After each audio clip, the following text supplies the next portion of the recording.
ইসরায়েলের প্রতিরক্ষা মন্ত্রী ইসরাইল কাৎজ বলেছেন, গাজা, লেবানন এবং সিরিয়ার কথিত বাফার জোনে অনির্দিষ্টকালের জন্য তাদের সেনা মোতায়েন থাকবে।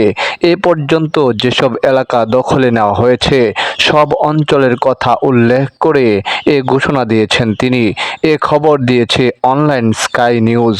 এতে বলা হয়, মার্চে একতরফাভাবে যুদ্ধবিরতির চুক্তি ভঙ্গ করে গাজায় পুনরায় হামলা শুরু করেছে ইসরায়েল।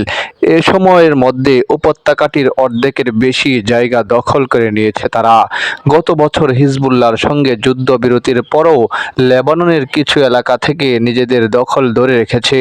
সিরিয়ার স্বৈরশাসক বাশার আল আসাদের পতনের পর সে দেশেরও একটি বাফার জোন দখলে নেয় তেল আবিব। গাজাসহ লেবানন ও সিরিয়ার দখলকৃত অঞ্চলে তাদের সৈন্য মোতায়েন রাখার কথা জানিয়েছে কার্য। তার এই ঘোষণার ফলে হামাসের সঙ্গে যুদ্ধবিরতি চুক্তির আলোচনা আরও কঠিন হয়ে যেতে পারে।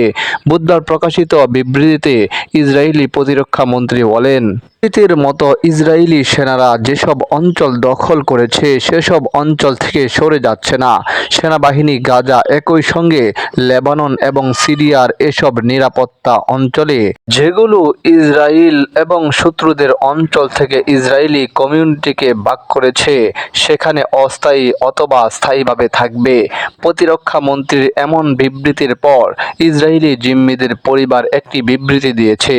এতে তারা বলেছেন, সরকার কথা দিয়েছিল জিম্মিরা সবার আগে মুক্তি পাবে, কিন্তু জিম্মিদের আগে ইসরায়েল এখন ভূমি দখলকে প্রাধান্য দিচ্ছে।